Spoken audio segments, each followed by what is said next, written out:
Uy, ginagawa mo pre. Okay ka lang? Ba't ang lungkot mo? Hindi. Nag-Facebook lang ako, nag-scroll ako. Akala ko kasi iniisip mo, pabigat ka sa inyo eh.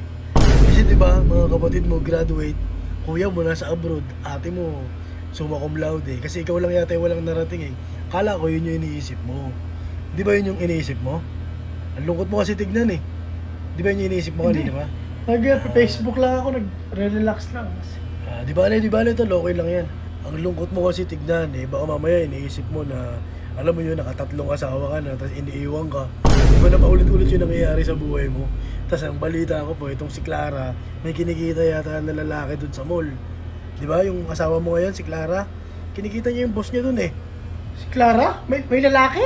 Ay, hindi mo ba alam? Akala ko yun yung iniisip mo. Kasi kala ko, malungkot ka kasi sanay ka na iniiwan. Di ba? Pero ano, kung isipin yun tol, huwag kang malungkot.